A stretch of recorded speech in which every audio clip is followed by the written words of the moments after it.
जैसे एक बेलपत्र,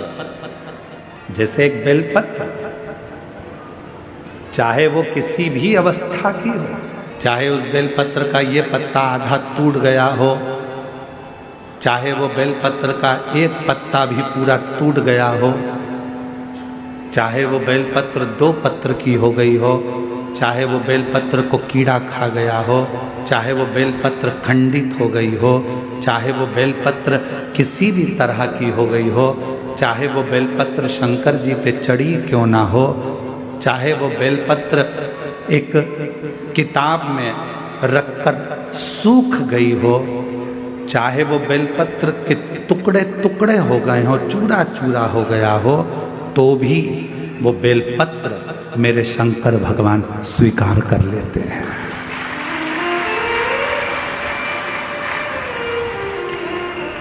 तो भी मेरे शिव स्वीकार कर लेते हैं।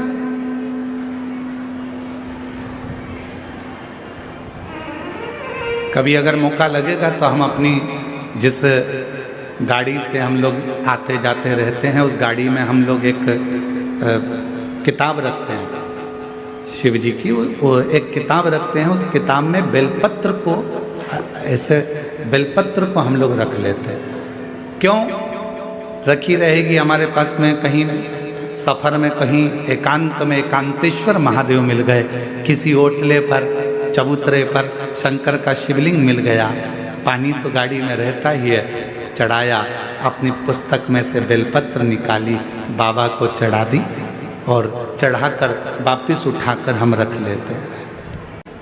फिर आगे गए, फिर कोई एकांतेश्वर महादेव मिल गए, चढ़ा दिया, बेलपत्र निकाली, बाबा को चढ़ा दिया, स्वीकार कर। उस बेलपत्र में इतना बल उत्पन्न हो जाता है, क्योंकि एकांतेश्वर महादेव में एकांत में शंकर भगवान बैठे हैं और आप उनकी आराधना कर कर वो बेलपत्र को चढ़ाकर स्वीकार कर कर जब औषधि के लिए लेकर आते हो, तो बड़े से बड़े रोग पर भी वो बेलपत्र काम करना प्रारंभ कर। वो बेलपत्र, अब कई माताएं यहाँ पर आती हैं, कई माताएं हमारे पास में यहाँ पर आती हैं, जिनका नाम हम पुकारते हैं वो आती हैं, हम बेलपत्र देते हैं तो किसी किसी की बेलपत्र टूटी हुई रहती है, खंडित रहती है, तो माता कहती है तो खंडित है गुरुजी, दूसरी दे दो।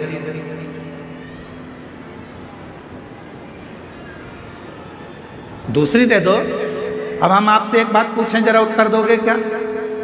तुमने हमसे कहा कि बेलपत्र खंडित है गुरुजी, दूसरी दे दो।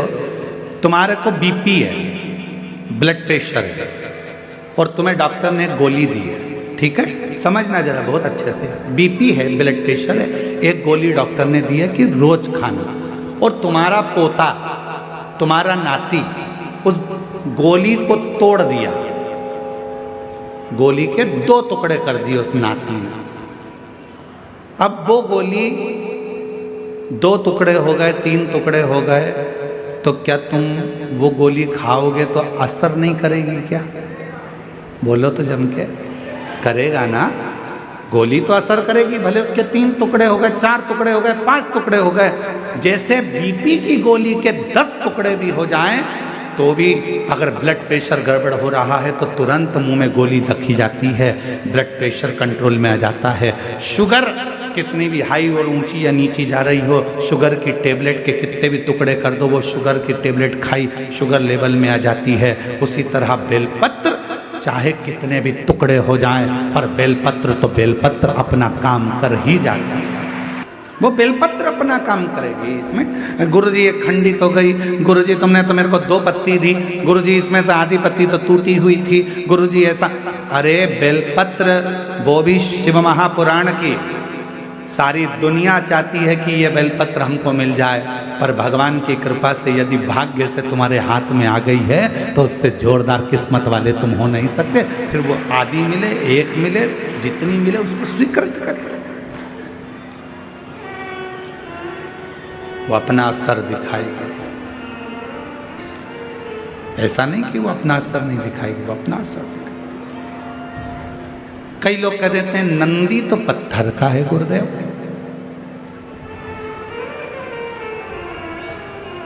ये हम ही लोग तो विचार कर कर लोगों को सीख देते हैं कि नंदी पत्थर का है। ना ना ना ना,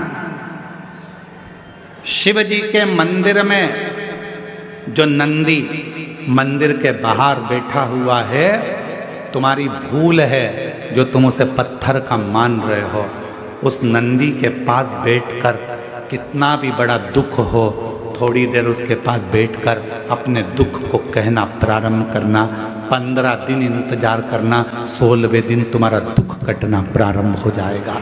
किसी से नहीं किया तुमने, ना अपने रिश्तेदार से, ना नातेदार से, ना कुटुंबी से, ना कबीले में, ना परिवार में, ना रिश्तेदारों से, ना अपनों से, किसी से अपना दुख नहीं कहा। केवल दुख कहा तो भगवान देवाधिदेव महादेव के नंदी से कहा।